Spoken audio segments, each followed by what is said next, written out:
सर्वमंगल मांगल्ये शिवे सर्वार्थ साधिके शरण्ये त्र्यंबके गौरी नारायणी नमोस्तुते जय नारायणी नमोस्तुते। गुरुर्ब्रह्मा गुरुर्विष्णु गुरुर्देवो महेश्वरः गुरु साक्षात् परब्रह्म तस्मै श्री गुरुवे नमः। पांडुरंग हरि वासुदेव हरि पांडुरंग हरि वासुदेव हरि। सद्गुरुनाथ महाराज की जय। परमपूज्य डॉक्टर काकांना वंदन करतो, तसेच सौ सविताताई खरवडे यांनाही वंदन करतो। चातुर्मास उत्सव समिती ब्रह्मपुरी तर्फे मी किशोर वठे राहणार ठाणे आपणा सर्वांचे स्वागत करतो। मागील 6 वर्षांपासून चातुर्मासामध्ये ज्ञानेश्वरी, ग्रामगीता, दासबोध या ग्रंथांचा अभ्यास करण्यात आला व यावर्षी तुकाराम गाथा या ग्रंथाचे पारायण 140 मंदिरांमध्ये सुरू आहे। तसेच अनेक अभ्यासू मंडळींकडून अभंगांवर प्रवचन सुरू आहे। आदरणीय गुरुवर्य डॉक्टर काका यांच्या कृपाशीर्वादाने व सौ सविताताई जयंत खरवडे यांच्या अविरत मार्गदर्शनानेच हे शक्य होत आहे। आपण सर्व साधक मंडळी खरंच खूप नशीबवान आहोत, कारण भक्तीमधून मुक्तीपर्यंत जायचा मार्ग आपल्या सर्व संतांनी आपल्याला सांगितलेला आहे व तोच रोडमॅप आपल्याला चातुर्मास उत्सव समितीतर्फे मिळतो आहे। आणि आपल्यासमोर डॉक्टर काका, सौ सविताताई आणि अनेक संत यांचे उदाहरण आहे। तुकाराम महाराजांनी त्यांच्या 760व्या ग्रंथांमध्ये असं म्हटलेलं आहे, याजसाठी केला होता अट्टहास शेवटचा दिस गोड भावा, याजसाठी केला होता अट्टहास। ते म्हणतात की आम्ही आजपर्यंत नाम संकीर्तनवादी साधनांचा चिकाटीने प्रयत्न याकरिताच केला होता की सर्व साधने समाप्त होण्याचा शेवटचा दिवस मुक्ती प्राप्त होऊन गोड व्हावा। कारण मुक्ती प्राप्त होईपर्यंत सर्व साधनांचा प्रयत्न करावा लागतो। शेवटी त्याच अभंगामध्ये म्हणतात, तुका म्हणे मुक्ती परिनिली नोवरी आता दिवसचारी खेळी मिळी। अर्थात तुकाराम महाराज म्हणतात, आता आम्ही मुक्तिरूप नवरीशी लग्न केलं आहे आणि त्यामुळेच राहिलेल्या आयुष्याचे 4 दिवस तिच्या सहवासात खेळीमेळीत घालवूया।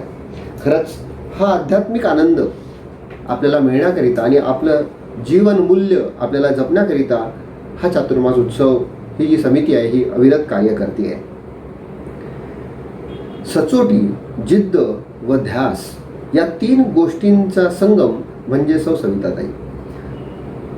गुरुकृपा, गुरूंची आज्ञा म्हणून हे कार्य सिद्धीस नेण्याकरिता त्या तत्पर असल्यामुळेच आपण सर्व साधक या चातुर्मासाच्या कार्यामध्ये जुंपलेलो आहोत। आपण अविरत वाहत असलेल्या आध्यात्मिक ज्ञानात न्हावून जात आहोत।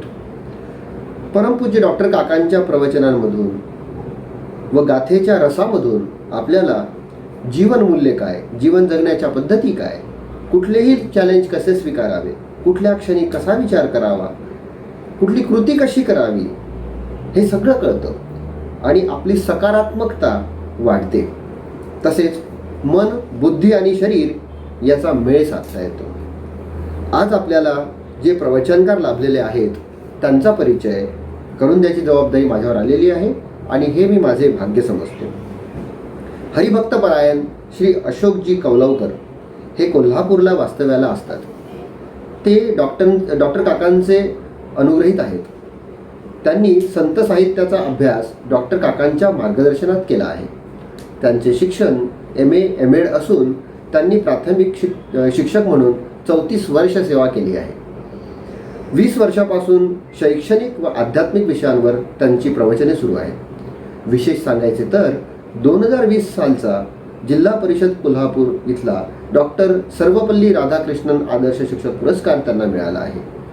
मुरगुड येथील शिवगड आध्यात्मिक चॅरिटेबल ट्रस्टचे ते सहसचिव म्हणून कार्यरत आहेत.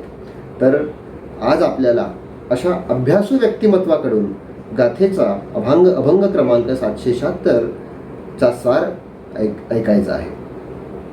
मी हरिभक्तपरायण श्री अशोकजींना विनंती करतो की त्यांनी प्रवचन सुरू करावे.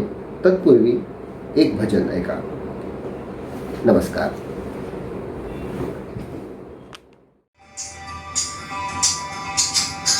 फिरत्याचा कावरती देसी मातीला आकार, विठ्ठला तू वेडा कुंभार, विठ्ठला तू वेडा कुंभार. माती पाणी उजेड वारा, तूच मिसळसी सर्व पसारा. माती पाणी उजेड वारा, तूच मिसळसी सर्व पसारा. आभाळच मग ये आकारा, तुझ्या घटांच्या उतरंडीला नसे अंत ना पार. तू वेडा कुंभार, विठ्ठला तू वेडा कुंभार.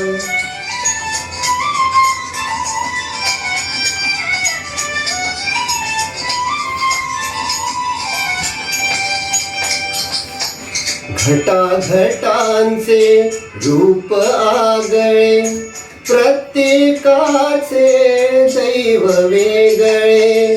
घटाघटांचे रूप आगळे, प्रत्येकाचे दैव वेगळे. तुझ्या विना ते कोणा न कळे, मुखी कुणाच्या पडते लोणी, कुणामुखी अंगार. तू वेडा कुंभार, विठ्ठला तू वेडा कुंभार.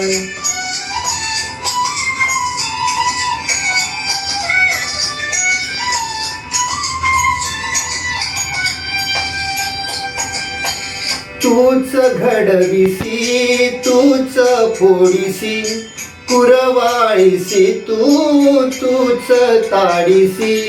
तूच घडविसी तूच फोडीसी, कुरवाळीसी तूच ताडीसी. नकळे यातून काय जोडीसी, देसी डोळे परिनिर्मिसी.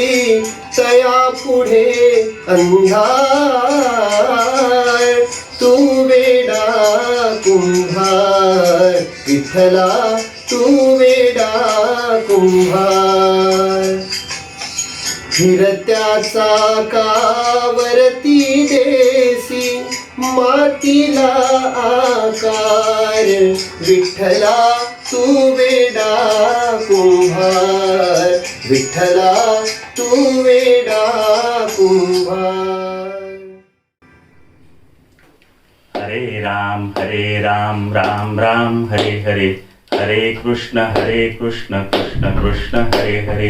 हरे राम राम राम हरे हरे, हरे कृष्ण कृष्ण कृष्ण हरे हरे. बोला पुंडलिक वरदेव हरी विठ्ठल श्री ज्ञानदेव तुकाराम वासुदेव हरी. पंढरीनाथ महाराज की जय. चातुर्मास उत्सव समिती ब्रह्मपुरीच्या वतीनं तुकाराम गाथेवर जी प्रवचनमाला सुरू आहे, या प्रवचनमालेत आज माझ्याकडे असलेला अभंग आहे.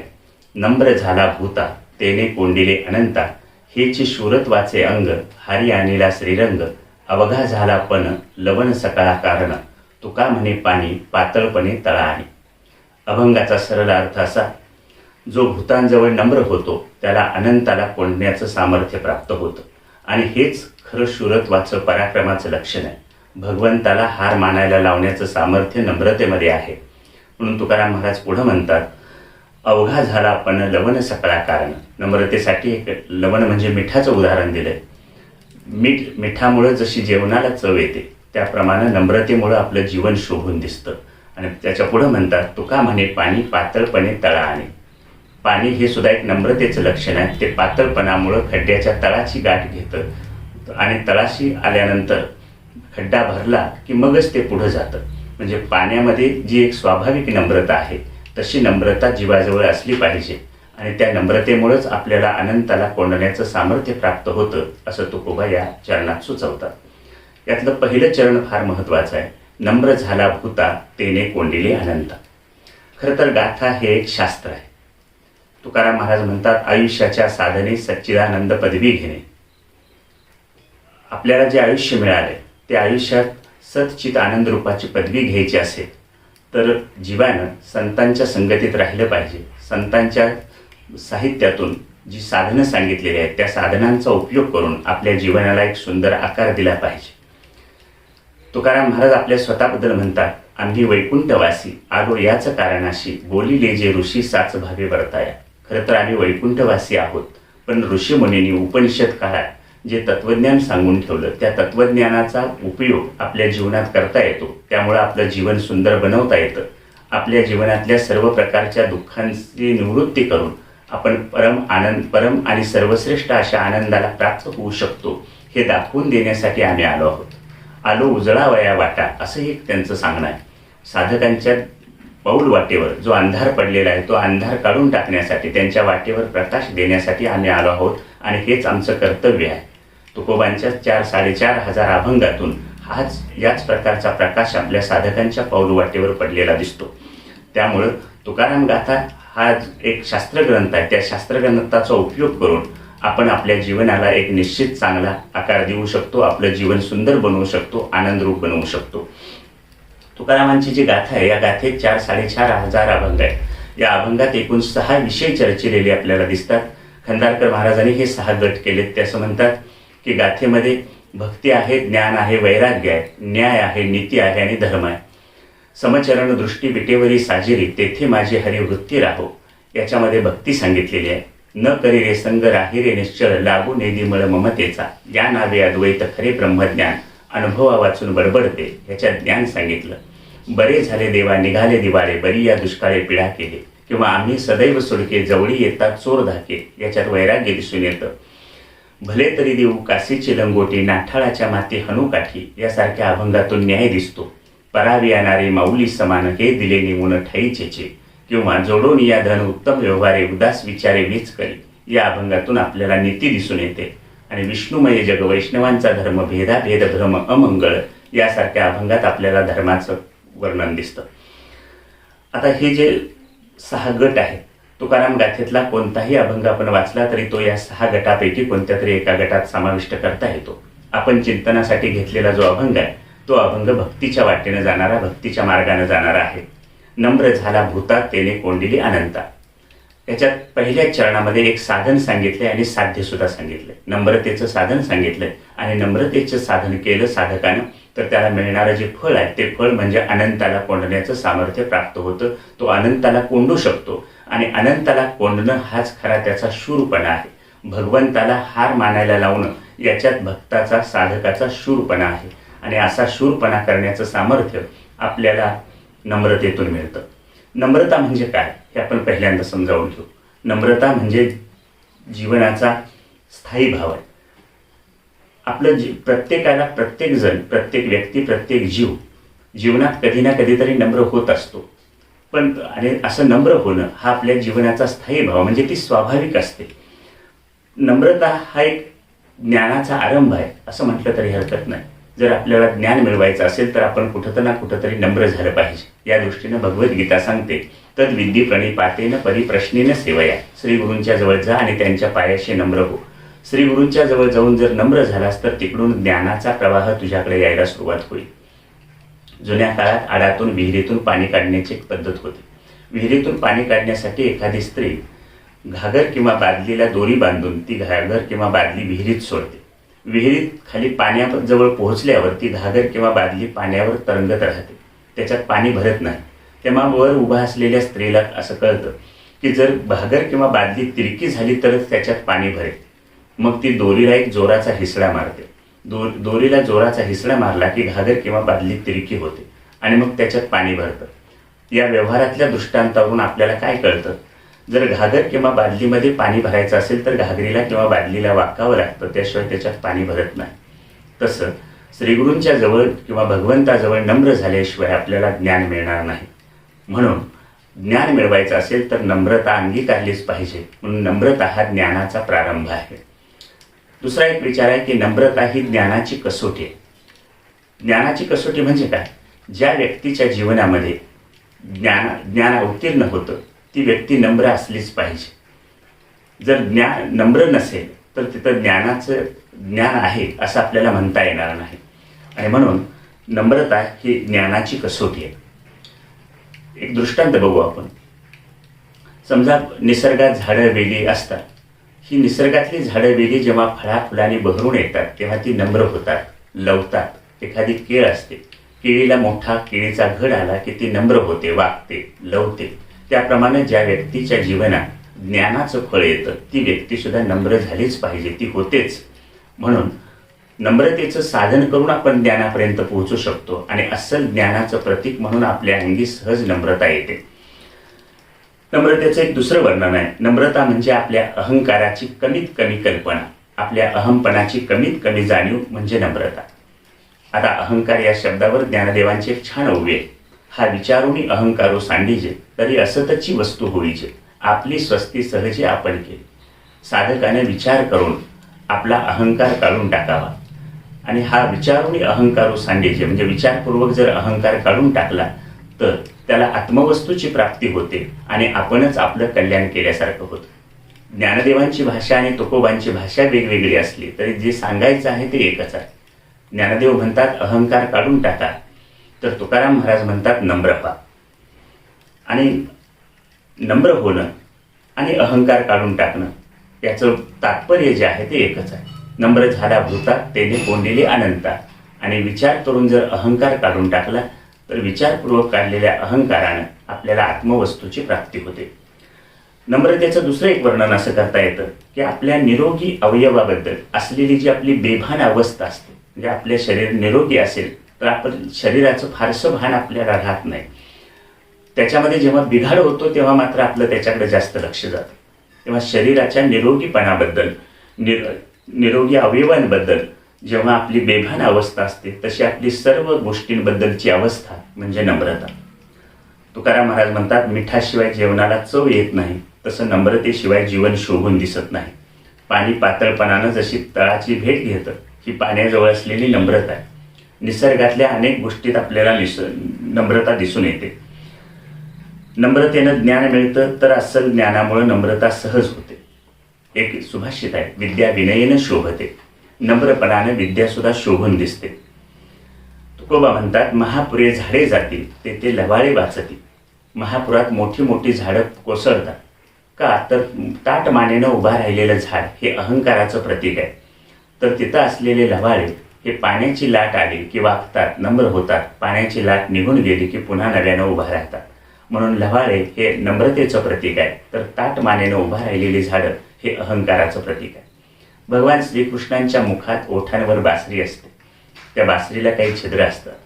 आपल्या शरीरालाही तशीच काही छिद्र आहेत. भगवान श्रीकृष्ण त्यांच्या बासरीतून जेव्हा वारा फुकतात तेव्हा त्यातून सुंदर संगीत निर्माण होतं. भक्त जेव्हा नम्र होतो तेव्हा अशा नम्र झालेल्या भक्तानं आपल्या जीवनाची बासरी भगवंताला वारा फुंकण्यासाठी अंतर्बाह्य मोकळी करून ठेवावी आणि भगवंताला त्यातून वारा फुंकू द्यावा. म्हणजे त्यातून आपल्या जीवनाचं सुद्धा सुंदर संगीत निर्माण होऊ शकतं. त्यासाठी 12व्या अध्यायात भक्ताचं एक लक्षण सांगतात, माळीये जेऊ ते नेले तेऊ ते निवांतची गेले, तया पाणी आयसे झाले होवा वेगा. ही काही नम्रतेची उदाहरणं झाली. नम्रता 2 प्रकारची असते, एक असलेली नम्रता आणि एक आणलेली नम्रता. असलेली नम्रता ही सहज असते, ती निसर्गात आपल्याला दिसून येते. आणि आणलेली नम्रता ही दांभिक असते. आणलेली नम्रता म्हणजे काय? एखादा कार्यकर्ता निवडणुकीला उभा राहतो. निवडणूक होईपर्यंत तो सगळ्यांसमोर हात जोडून जातो. पण एकदा निवडणूक झाली की त्याचे जोडलेले हात खाली येतात आणि मग तिथून पुढं ज्यांनी त्यांना मतदान केलं त्यांना त्यांच्याजवळ हात जोडून उभं राहावं लागतं. म्हणजे या दोघांची परस्परांबद्दल असलेली नम्रता ही गरजेतून निर्माण झालेली. आणि अशा प्रकारची गरजेतून निर्माण झालेली दांभिक नम्रता तुकाराम महाराजांना अपेक्षित नाही. तुकाराम महाराज म्हणतात, भगवंताला कोंडायचं असेल तर अस्सल नम्रता आपल्याजवळ असली पाहिजे. पण या नम्रतेचा एक फायदा होतो आणि एक तोटा होतो. नम्रतेचा फायदा असा होतो की मूर्खांना लपायला जागा मिळते, आणि नम्रतेचा तोटा असा होतो की अस्सल खरेखुरे विद्वान हे झाकले जातात. चांगल्या पुढं नम्र होणं हा सद्गुण आहे, वाईटा पुढं नम्र होणं हा दुर्गुण आहे. प्रत्येकाला नम्र व्हावं लागतं. राजा दशरथ सुद्धा कैकेयीच्या पाया पडला. कशासाठी? रामाला वनवासात पाठवू नको म्हणून. प्रतिसृष्टी निर्माण करणाऱ्या विश्वामित्राचा अहंकार टिकला नाही. तिथं तुमचा आमचा टिकेल का? नाही टिकणार. त्यामुळं प्रत्येकाला कुठं ना कुठं तरी नम्र व्हावं लागतं. फक्त कुठं नम्र व्हावं हे कळलं पाहिजे. पण आमचा एक बाणा आहे. आपण आता मराठा आंदोलनाचा काळ सुरू आहे. मराठा समाजाला आरक्षण मिळावं यासाठी आंदोलन सुरू आहे, आणि या मराठी समाजाबद्दल असं बोललं जातं की मोडेन पण वाकणार नाही, मेलो तरी चालेल पण पण कुणाला वाकून जाणार नाही, अशा प्रकारची भाषा आहे. आता ह्या भाषेतून आपल्याला काय दिसतं? हे चुकीचं आहे अशातला बिलकुल भाग नाही. मोडेन पण वाकणार नाही हे केव्हा म्हणावं? उसाला दर मिळाला पाहिजे, त्यासाठी आंदोलन केलं पाहिजे, त्या आंदोलनात मोडेन पण वाकणार नाही ही गोष्ट अगदी बरोबर आहे. दुधाला दर मिळाला पाहिजे, त्यासाठी आंदोलन केलं पाहिजे, त्या आंदोलनात मोडेन पण वाकणार नाही असं म्हटलं पाहिजे, हेही बरोबर आहे. पण श्रीगुरूंच्या जवळ गेल्यानंतर किंवा विठ्ठल मंदिरात गेल्यानंतर वाकल्याशिवाय काही मिळणार नाही ही काळ्या दगडावरची रेघ आहे. आणि म्हणून भगवंताजवळ किंवा श्रीगुरूंच्या जवळ आपण नम्र झालं पाहिजे, आणि ते नम्र झालो तरच आपल्याला तिकडून ज्ञान मिळू शकेल. पण आमची जी नम्रता आहे आमची नम्रता ही गरजेतून निर्माण झालेली असते. आमची नम्रता ही भोगातून निर्माण झालेली आहे, आणि गरजेतून आणि भोगातून निर्माण झालेली नम्रता तुकोबांना अभिप्रेत नाही. तुकाराम महाराज म्हणतात की अनंताला कोंडायचं असेल तर अनंताला कोंडण्यासाठी अस्सल नम्रता आपल्या अंगी आणली पाहिजे. नम्रतेचं साधन आपण स्वीकारलं पाहिजे. भले आपल्याजवळ सुरुवातीला अस्सल नम्रता नसली तरी कृत्रिम नम्रता आपण स्वीकारली तर हळूहळू आपण नम्रतेच्या सहजतेपर्यंत पोहोचू शकतो. पण ही जी नम्रता आहे ही नम्रता कुठं असावी हे आपल्याला कळलं पाहिजे. आणि तुकाराम महाराज या अभंगात सांगतात, नम्र झाला भूता. आता आपण पुढच्या शब्दाचा विचार करू. भूता. भूता या शब्दामध्ये 4 भाग पडतात. कशाला भूत म्हणायचं?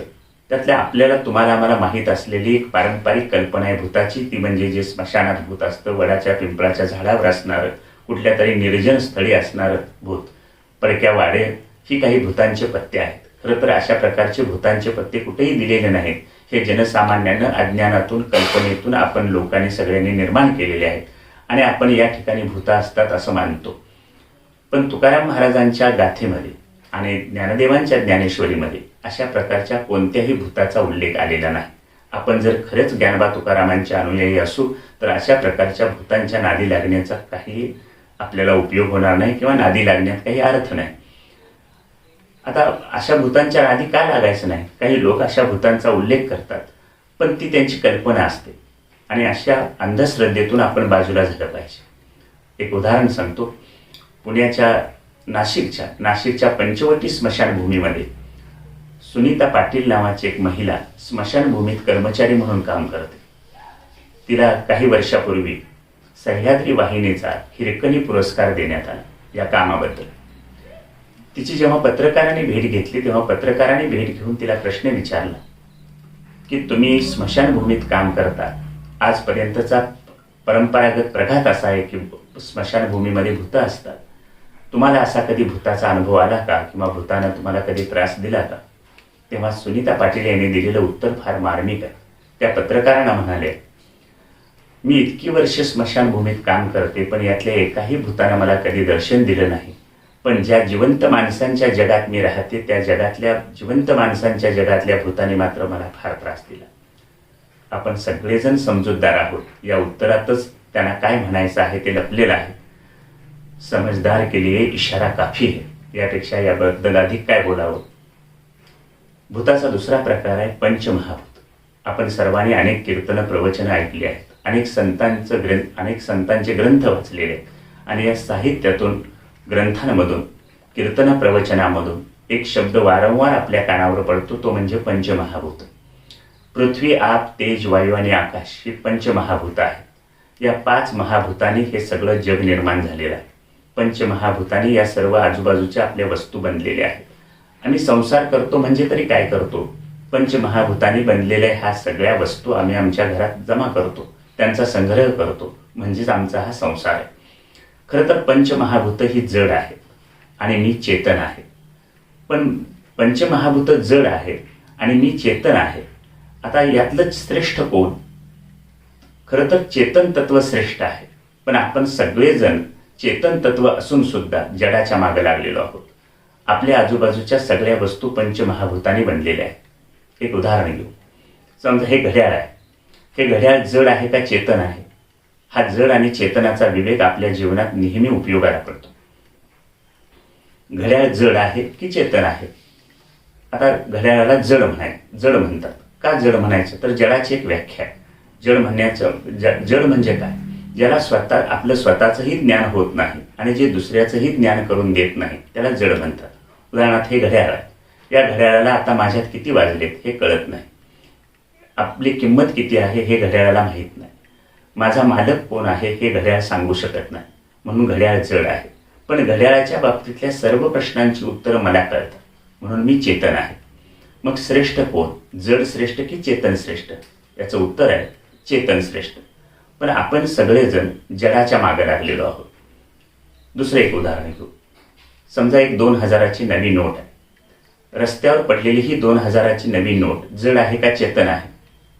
उत्तर त्याचं सरळ आहे की नोट सुद्धा जड आहे. कशावरून? तर ही 2000ची रस्त्यावर पडलेली जी नोट आहे तिला माझा गुलाबी रंग फार छान दिसतो हे कळत नाही. माझी किंमत 2000 रुपये इतकी आहे हे तिला माहीत नाही. मला मिळवण्यासाठी लोक खूप काबाड कष्ट करतात हे त्या नोटेला कळत नाही. चोर चोरी करून मला घेऊन पळून जातो हेही त्या नोटेला माहीत नाही. आणि रस्त्यावर पडलेली 2000ची नोट अमुक माणूस माझा मालक आहे असं सांगू शकत नाही. म्हणून नोट जड आहे आणि मी चेतन आहे. मग श्रेष्ठ कोण? तर चेतन श्रेष्ठ. मग माझ्यासारख्या श्रेष्ठ चेतनानं जड नोटेच्या मागे लागावं का?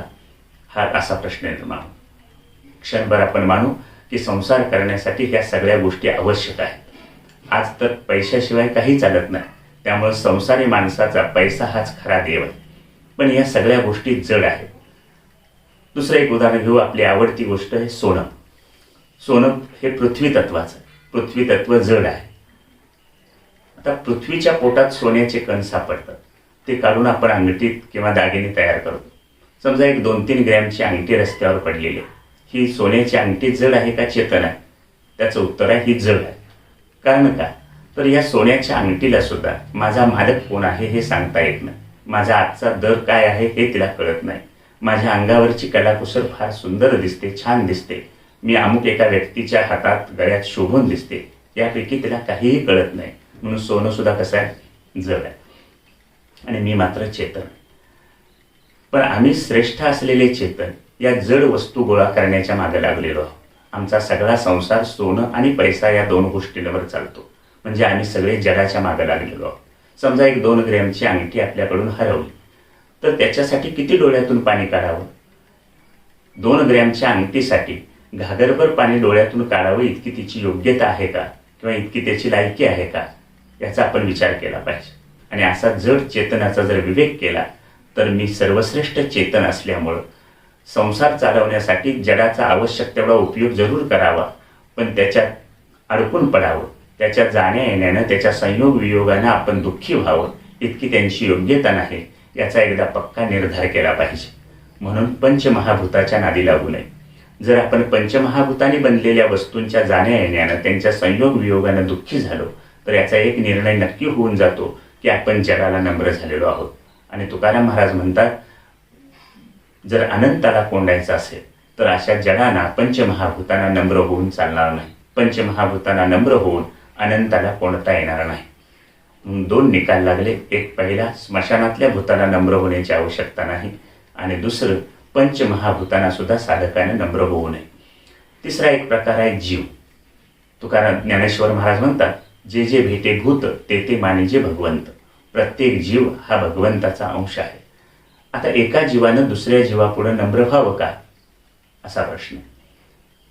आपल्या आजूबाजूला जे अनेक जीव निर्माण झालेले दिसतात आपल्याला, त्या सगळ्यांना ज्ञानेश्वर महाराज, तुकाराम महाराज भूत म्हणतात. आणि आता या एका जीवानं दुसऱ्या जीवापुढे नम्र व्हावं का असा प्रश्न आपण इथं निर्माण केलाय चिंतनासाठी. त्याची 2 उत्तर आहेत. एक, जीवानं जीवापुढे नम्र व्हावं. आणि दुसरं उत्तर आहे, एका जीवानं दुसऱ्या जीवापुढे नम्र होऊ नये.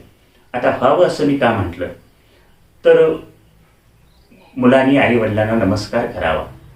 आपल्या संस्कृतीची शिकवण आहे, मातृदेवो भव, पितृदेवो भव, आचार्य देवो भव. आई देवासारखी असते, वडील देवासारखे असतात, गुरु देवासारखे असतात. म्हणून या तिघांनाही नमस्कार केला पाहिजे. आई वडिलांना मुलांनी नमस्कार करावा. साधकांना आपल्या किंवा शिष्यानं आपल्या श्रीगुरूंना नमस्कार केला पाहिजे. का, तर तिकडून ज्ञानाचा प्रवाह आपल्याकडे येतो आणि आपल्या अहंकार लयाची सुरुवात होते. आपल्या अहंकार लयाची सुरुवात म्हणून आपण एका जीवानं दुसऱ्या जीवाला नमस्कार करावा. आपल्या वारकरी संप्रदायात पद्धत आहे. वारकरी संप्रदायात गरीब म्हणू नका, श्रीमंत म्हणू नका, लहान म्हणू नका, थोर म्हणू नका, स्त्री म्हणू नका, पुरुष म्हणू नका, सगळेजण एकमेकांना नमस्कार करतात. एकमेकांना नमस्कार करण्याचं कारण काय, तर तुम्ही एकमेकाला नमस्कार करण्यामुळं एक जीव दुसऱ्या जीवाला काही देऊ शकत नाही. समजा तुम्ही सगळ्यांनी मला नमस्कार केला, तर तुम्हाला देण्यासारखं माझ्याजवळ काय नाही, आणि मी तुम्हाला सगळ्यांना नमस्कार केला तर तुमच्याजवळ मला देण्यासारखं काही नाही. कारण मी जीव आहे, तुम्हीही जीव आहात. मी जीव असल्यामुळं जन्ममरण परंपरेत अडकलेलो आहे. तुम्ही जीव आहात म्हणून तुम्ही सुद्धा जन्ममरण परंपरेत अडकलेले आहात. त्यामुळं एक जीव दुसऱ्या जीवाला जर शरण गेला, एक जीव दुसऱ्या जीवापुढे नम्र झाला, तर तो त्याला जन्ममृत्यूच्या परंपरेतून दूर करू शकत नाही. कारण जीव स्वतंत्र नसतो. स्वतंत्र असतो तो जीव नसतो. जीवाला कोणत्याही प्रकारचं स्वातंत्र्य नाही. उदाहरणार्थ, कोणत्या घरात कोणत्या आईवडिलांच्या पोटी कोणत्या गावात जन्माला यावं हे आपल्या हातात नाही. केव्हा कुठे कशाने मृत्यू यावा ही गोष्ट आपल्या हातात नाही. जन्म म्हणजे जीवनाची सुरुवात आपल्या हातात नाही आणि मृत्यू म्हणजे जीवनाचा शेवट सुद्धा आपल्या हातात नाही. शास्त्र असं सांगतं, ज्याची सुरुवात आपल्या हातात नसते आणि ज्याचा शेवट आपल्या हातात नसतो त्याचा मध्यंतर सुद्धा आपल्या हातात नसतो. म्हणून एका जीवानं दुसऱ्या जीवापुढे नम्र होऊन आपल्याला अनंताला कोणता येणार नाही. त्याच्या पुढचा एक मुद्दा आहे. आता आपण जीव या भूताबद्दल बघितलं. त्याच्या पुढचा चौथा टप्पा आहे, ईश्वर हे सर्वश्रेष्ठ भूत आहे. आणि या ईश्वर नावाच्या सर्वश्रेष्ठ भूताला साधकानं नम्र झालं पाहिजे किंवा भक्तानं नम्र झालं पाहिजे. आणि त्याच्याजवळ जर आपण नम्र झालो तर त्याला कोणता येतं. आता त्याच्यात ईश्वर असा जो शब्द आहे त्यालाच भगवंत असंही म्हणतात किंवा षडगुणेश्वर म्हणतात. भगवंत हा शब्द कसा तयार झाला, भग म्हणजे गुण, ज्याच्याजवळ 6 भग आहेत म्हणून त्याला भगवंत म्हणतात. आणि त्याला गुणाच्या भाषेत बोललं तर षडगुणेश्वर ईश्वर असं म्हणतात. यश, श्री, औदार्य, वैराग्य, ऐश्वर्य आणि ज्ञान हे 6 गुण भगवंताजवळ आहेत किंवा हे 6 गुण ईश्वराजवळ आहेत. आता मी जीव आहे, हे 6 गुण माझ्याजवळ सुद्धा आहे. पण माझ्याजवळ असलेले 6 गुण आणि ईश्वराजवळ असलेले 6 गुण यांच्यामध्ये खूप अंतर आहे. ईश्वर सर्वज्ञ आहे, ईश्वर सर्वश्रेष्ठ आहे, त्या मानाने मी अल्पज्ञ आहे आणि ईश्वरापेक्षा कनिष्ठ आहे. हे 6 गुण जरी माझ्याजवळ असले तरी माझ्याजवळ असणारे गुण आणि ईश्वराजवळ असणारे गुण यांच्यामध्ये फरक आहे. आता पहिला गुण आहे यश. यश म्हणजे काय, ईश्वरानं एक संकल्प केला की एकोहम बहुश्याम, मी एक आहे अनेक व्हावं. एक आहे अनेक व्हावं असा संकल्प केल्याबरोबर ईश्वराच्या संकल्पाबरोबर क्रमाक्रमानं हे विश्व निर्माण झालं. आता माझा विचार करू, मी सकाळी उठल्यापासून संध्याकाळपर्यंत हजारो प्रकारचे संकल्प करतो. त्यातला एखाद दुसरा संकल्प पूर्ण होतो आणि बाकीचे सगळे अपयशी होतात. म्हणजे ईश्वराच्या एका संकल्पाला यश आहे, माझे अनेक संकल्प अयशस्वी होतात. याचा विचार केला तर ईश्वर आपल्यापेक्षा श्रेष्ठ आहे हे कळतं आणि त्याच्यासमोर नम्र व्हायला आपल्याला मदत होते. म्हणून ईश्वराच्या संकल्पाला मिळालेलं यश आणि जीवाच्या संकल्पाला मिळालेलं यश याची तुलना केली तर आपलं कनिष्ठता कळून येते, आपली असमर्थता कळते, आपली अगतिकता कळून येते आणि अशा अगतिकतेतून ईश्वराजवळ नम्र होणं सहज सुलभ होतं. म्हणून ईश्वराचं यश आणि जीवाचं यश यांची तुलना केली तर नम्र होणं, ईश्वराजवळ नम्र होणं, भगवंताजवळ नम्र होणं आपल्याला सोपं होऊन जातं. यश नंतर दुसरा मुद्दा आहे, ईश्वराचा गुण आहे श्री. श्री म्हणजे संपत्ती. आपण जुन्या काळात काही कॅलेंडर बघितले असतील. भगवान विष्णू शेषावर पहुडलेले आहेत आणि त्यांच्या पायाजवळ लक्ष्मी आहे. या चित्रातून काय दिसतं, भगवंताच्या पायाशी लक्ष्मी आहे. माझ्याजवळ सुद्धा लक्ष्मी असते. लक्ष्मी म्हणजे पैसा. आता हा जो पैसा आहे तो माझा बँकेच्या पासबुकावर असतो. बँकेच्या पासबुकावर अंक वाढत गेले की कधी कधी ही माझी लक्ष्मी माझ्या डोक्यात शिरते. आणि ही लक्ष्मी एकदा डोक्यात शिरली की मी आजूबाजूच्या माणसांना म्हणतो, तुमच्या घरादारासकट तुमची किंमत सांगा, म्हणजे मी तुम्हाला विकत घेऊन टाकेन. अशी दुसऱ्यांना विकत घेण्याची भाषा हे अहंकाराचं प्रतीक आहे. 4 पैसे आपल्याजवळ जास्त झाले की हा एक अहंकार वाढतो. पण भगवंताच्या पायाजवळ लक्ष्मी आहे याचा विचार केला तर आपल्याला नक्की समजेल की त्याच्याजवळ असलेली स्त्री आणि माझ्याजवळची स्त्री यांच्यात फार अंतर आहे. आणि त्यामुळं आपण आपल्याजवळ असलेल्या संपत्तीनं उतू नये आणि मातू नये, किंवा अहंकारानं गर्विष्ठतेनं फुलून जाऊ नये. आणि जर त्याच्या भगवंताजवळ असलेली लक्ष्मी आणि आपली लक्ष्मी यांची तुलना केली तर आपण एक यत्किंचित आहोत याची खात्री पटते आणि मग भगवंताजवळ नम्र होणं सोपं जातं. पण जीव मात्र आपण कष्ट करून मिळवलेल्या पैशानं अहंकारानं फुगून जातो. आणि अहंकारानं फुगला, ज्ञानदेवांचे एक छान ओवी, विषय व्याळे मिठी दिदलिया नोठी ताठी ते तुझी गुरुकृपा दृष्टी निर्विष होय. 5 विषय मिळवण्यासाठी भरपूर पैसा मिळवतो आणि त्या मिळवलेल्या पैशातून 5 विषयांचे सुख प्राप्त झाले की एखाद्या विषारी सर्पाप्रमाणे फुत्कार करायला लागतो. आणि मग श्रीगुरूंच्या कृपेनं हा विषयांचा जो सर्प आहे तो निर्विष करण्याचं काम होतं. पण तत्पूर्वी अहंकाराचा परिणाम आपल्या जीवनामध्ये दिसून येतो. आणि म्हणून भगवंताजवळ असलेली स्त्री आणि माझ्याजवळ असलेली स्त्री यांचा विचार केला तर जीवाला भगवंताजवळ नम्र होणं सहज सोपं होतं. यश स्त्रीनंतर पुढचा गुण आहे औदार्य. भगवंताजवळ आपल्यापेक्षा खूप मोठा औदार्य. ऊन, वारा, पाऊस या साध्या अगदी प्राथमिक गोष्टी आहेत, त्यांना आपल्याला विपुल प्रमाणात दिलेल्या आहेत. आता त्याचं औदार्य विपुल आहे, माझं औदार्य त्या मानानं काहीच नाही. माझं औदार्य काय असतं, एखाद्या मंदिराला देणगी दिलेली असते किंवा एखाद्या संस्थेला देणगी दिलेली असते. एखाद्या संस्थेला किंवा मंदिराला दिलेली देणगी ही मी तिथं माझी पाटी लागावी, माझं नाव लागावं यासाठी असते. किंबहुना आपण दिलेली देणगी ही तिथं नोंदली गेलेली आहे किंवा नाही हे पाहणारे सुद्धा अनेक दानशूर आपल्याला दिसतात. म्हणजे आपल्या दातृत्वाचं, आपल्या औदार्याचं सर्वत्र प्रसिद्धी व्हावी ही आमची हौस असते. पण भगवंत इतकं देतो पण त्याबद्दल आपलं कुठंही औदार्य दाखवत नाही किंवा त्याबद्दल तुमच्याकडून कशाची मागणी करत नाही. ऊन, वारा, पाऊस या 3 गोष्टी आपण विचारात घेतल्या. पाऊस अतिशय महत्त्वाची गोष्ट आहे की ज्याच्यामुळं आपल्याला पाणी मिळतं. बाजारात बिस्लरी कंपनीची पाण्याची बाटली मिळते, त्याला 20 रुपये द्यावे लागतात. 1 लिटर पाण्यासाठी जर 20 रुपये द्यावे लागत असतील तर भगवंतानं गेल्या 2-3 वर्षात पडलेल्या पावसाचं जे पाणी आहे त्या पाण्याचं जर बिल अदा करायचं झालं किंवा त्याला जर भगवंताला पैसे द्यायचे झाले तर आपल्या सगळ्यांचे खिसे रिकामे केले तरी आपण त्यांचे पैसे देऊ शकणार नाही, इतकी त्याची किंमत होईल. हे त्याचं औदार्य आहे, पण त्याबद्दल त्यांनी कुठंही त्याची मागणी केलेली नाही. ऊन आहे, उष्णतेमुळे पिकं निर्माण होतात, पिकं धान्य वाळतं, धान्य स्वच्छ करायसाठी वाऱ्याचा उपयोग होतो. आणि या उष्णतेचा, सूर्यप्रकाशाचा आपल्याला इतका लाभ होऊन सुद्धा त्याबद्दल आपल्याला काहीही द्यावं लागत नाही.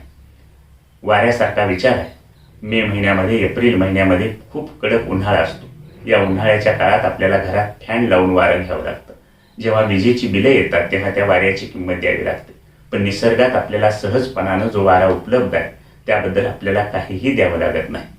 ऊन, वारा, पाऊस या 3 गोष्टी विपुल भरपूर प्रमाणात आपल्याला भगवंतानं दिलेल्या आहेत आणि त्याबद्दल आपण त्यांना काहीही देत नाही. म्हणून भगवंताचं औदार्य आणि माझं औदार्य याची तुलना केली तर त्याच्या औदार्याच्या तुलनेत माझ्याजवळचं जे औदार्य आहे ते काहीच नाही, अतिशय क्षुल्लक आहे याचा विचार होतो आणि मग त्याच्याजवळ नम्र होणं सोपं जातं. औदार्यानंतर पुढचा मुद्दा आहे ऐश्वर्य. भगवंताचं ऐश्वर्य आणि माझं ऐश्वर्य. भगवंताचं ऐश्वर्य काय आणि माझं ऐश्वर्य काय याचा विचार केला तर आपल्या लक्षात येतं मी एका वेळी, एका काळी, एका ठिकाणीच आहे. पण भगवंत मात्र सर्व काळी, सर्व वेळी, सर्व ठिकाणी उपलब्ध आहे. भगवंताचं अस्तित्व सर्वव्यापी आहे. माझं अस्तित्व मात्र आज एका वेळी एकाच ठिकाणी आहे. हे ईश्वराचं ऐश्वर्य आणि माझं ऐश्वर्य यांची तुलना केली तर मी आज एका ठिकाणी म्हणजे माझ्या घरी आहे, याचा अर्थ माझं घर सोडून अन्य ठिकाणी मी उपस्थित नाही. पण भगवंत मात्र सर्व ठिकाणी, सर्व स्थळी, सर्व काळी उपस्थित आहे. हे भगवंताचं ऐश्वर्य आहे. असा भगवंताच्या ऐश्वर्याचा विचार केला तर एकदिशी असलेल्या जीवाला त्याच्याजवळ नम्र होणं खूप सोपं जातं. यश, श्री, औदार्य, वैराग्य, ऐश्वर्य, वैराग्य. वैराग्याचा मुद्दा आपण विचार घेऊ. वैराग्य म्हणजे काय? भगवंत सर्वांचं सर्व काही करतो, सर्वांच्या हृदयात राहून त्यांचं नियंत्रण करण्याचं काम करतो. माझ्याजवळ मी जीव आहे, पण माझ्याजवळ मी कुणाचंही नियंत्रण करण्याइतकं सामर्थ्य नाही. मी माझ्या स्वतःच्या शरीरावर सुद्धा माझं नियंत्रण राहू शकत नाही.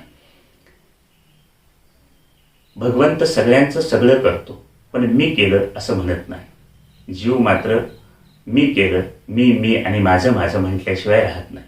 तुकोबा म्हणतात, मुक्त होता परी बळे झाला बद्ध, घेऊन या छंद माझे माझे.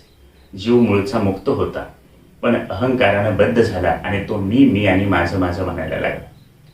मी माझ्या घरात राहतो तेव्हा मी माझ्या घरातला कुटुंब प्रमुख या नात्याने विचार करतो, तेव्हा मला असं वाटतं की या घरातले सगळे लोक माझ्यावर अवलंबून आहेत.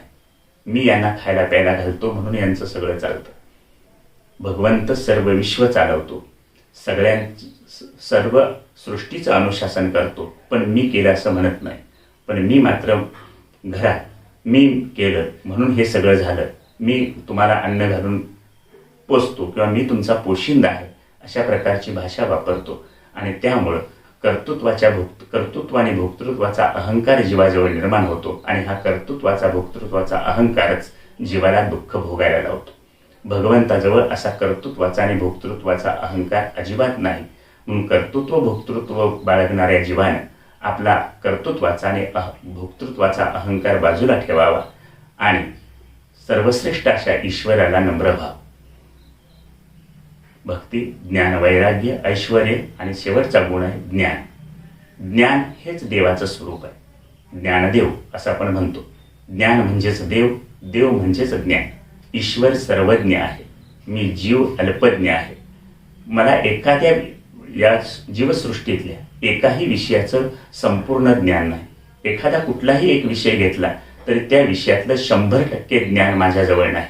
आणि त्यामुळं ईश्वराचं ज्ञान आणि माझं ज्ञान यांची तुलना केली तर लक्षात येतं की ईश्वर सर्वज्ञ आहे आणि मी मात्र अल्पज्ञ आहे.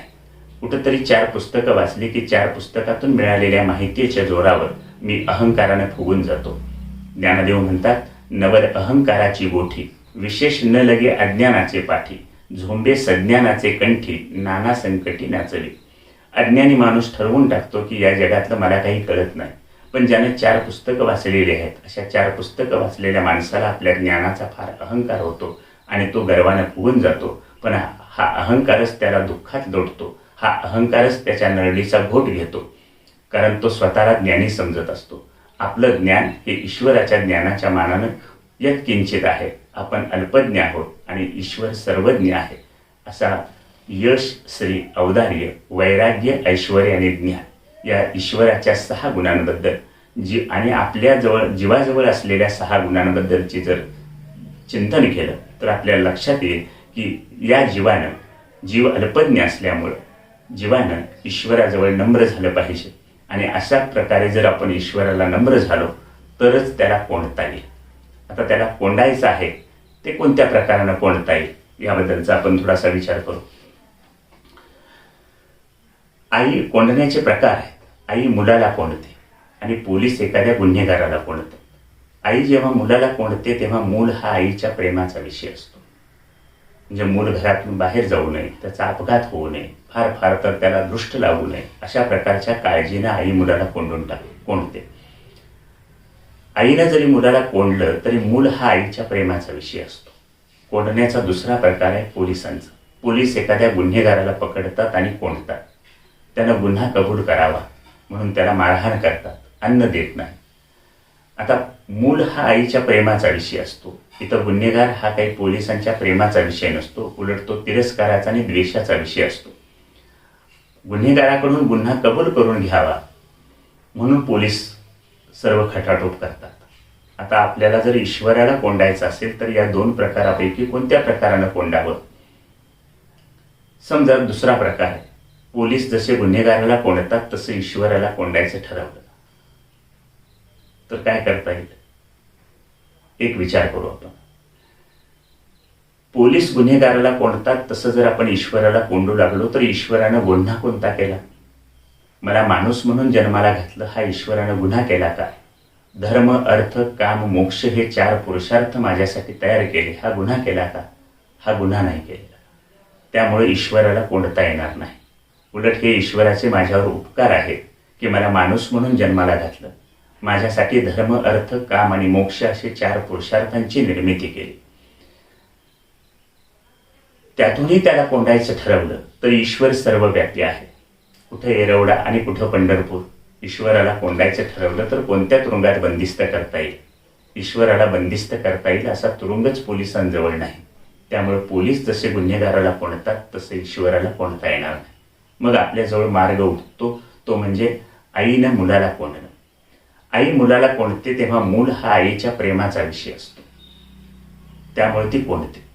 आता आपल्यालाही ईश्वराला कोंडायचं असेल तर ईश्वर किंवा भगवंत हा आपल्या प्रेमाचा विषय झाला पाहिजे. नारद भक्तिसूत्र नावाचा सुंदर ग्रंथ आहे. त्याच्यात नारदांनी एक पहिलंच दुसऱ्या क्रमांकाचं सूत्र सांगितलं, सा तू अस्मिन प्रेम स्वरूप. ईश्वरावर अत्यंतिक प्रेम म्हणजे भक्ती. ईश्वरावर जर अत्यंतिक प्रेम असेल तर त्याला भक्ती म्हणतात. मग ईश्वरावर अत्यंतिक प्रेम करायचं तर काय करावं लागेल? बाकीच्या इतर संसारातल्या ज्या गोष्टींवर आपलं प्रेम बसलेलं आहे ते प्रेम तिकडून वळवून किंवा तिकडून काढून ते आपल्याला ईश्वराकडे लावावं लागेल. माणसाच्या जीवनात प्रेम ही स्वाभाविक गोष्ट असते, पण ते प्रेम असतं कुठं तर संसारातल्या वस्तूंवर असतं. हे संसारातल्या वस्तूंवर अडकलेलं, वस्तू व्यक्तींवर अडकलेलं प्रेम काढून आपल्याला प्रेम भगवंताजवळ ठेवावं लागेल. आणि असं प्रेम भगवंताजवळ ठेवलं, भगवंतावर आत्यंतिक प्रेम करणं म्हणजे भक्ती. 60 वर्षाच्या एका गोपिकेनं भगवान श्रीकृष्णांना पकडले. भगवान श्रीकृष्णांना पकडल्यानंतर भगवान श्रीकृष्ण तिच्या हाताला धक्का मारून पळून गेले. तेव्हा ती गोपी म्हणते, भगवंता, तू माझ्यासारख्या म्हातारीला धक्का मारून माझ्या हातातून निष्ठून गेला असशील, पण मी माझ्या हृदयात माझ्या प्रेमानं तुला बांधून ठेवलंय, तू तिथून कसा जाशील? म्हणजे भक्ताच्या प्रेमानं भरलेल्या हृदयातून भगवंत बाहेर पडू शकत नाही. जनाबाईंचा प्रसिद्ध अभंग आहे, धरीला पंढरीचा चोर, गळा बांधून या दोर, हृदय बंदी खाना केला, आत विठ्ठल कोंडिला, नम्र झाला भूता, तेने कोंडिली अनंता. आपण विचार केला तर जो सर्व भूतांजवळ नम्र होतो त्याला अनंताला कोंडता येतं. आणि जनाबाई म्हणतात, धरीला पंढरीचा चोर, गळा बांधून या दोर, हृदय बंदीखाना केला, आत विठ्ठल कोंडिला. मी माझ्या हृदयाचाच बंदीखाना केला आणि विठ्ठलावर जे प्रेम केलं त्या प्रेमाने विठ्ठल मला अंकित झाला आणि मग विठ्ठलालाच मी माझ्या हृदयाच्या बंदीखान्यात कोंडून ठेवलं. जनाबाईंना विठ्ठलाला कोंडण्याचं सामर्थ्य कशातून आलं तर त्यांचं जे विठ्ठलावर अत्यंतिक प्रेम होतं त्या प्रेमातून आलं. आपल्यालाही जर विठ्ठलाला आपल्या हृदयात कोंडायचं असेल तर आपण विठ्ठलावर अत्यंतिक प्रेम केलं पाहिजे आणि हे प्रेम आपल्या सर्वांच्या हृदयात निर्माण व्हावं अशा प्रकारची प्रार्थना करून थांबतो. धन्यवाद. नमस्कार. हरिभक्तपरायण अशोकजींच्या अप्रतिम प्रवचनातून आम्हाला ज्ञानामृत मिळालेले आहे. त्याबद्दल मी चातुर्मास उत्सव समिती ब्रह्मपुरीतर्फे त्यांचे आभार मानतो. खरंच नम्रता हा खूप मोठा गुण आहे आणि तो प्रत्येकाने आपल्या अंगी बाणवावा. यूट्यूब चॅनलवरती व्हिडिओज मागवणं, ते अपलोड करणं, एडिट करणं, ही जी बॅकएंडची टीम आहे, जसं स्वप्नील आणि इतर मंडळी आहेत, त्या सगळ्यांचे मी आभार मानतो. सर्व श्रोत्यांचे आभार मानतो व सगळ्यात शेवटी मला प्रस्तावना व आभार करण्याची संधी दिल्याबद्दल सौ सविताताईंचे आभार मानतो. विठ्ठल विठ्ठल विठ्ठल.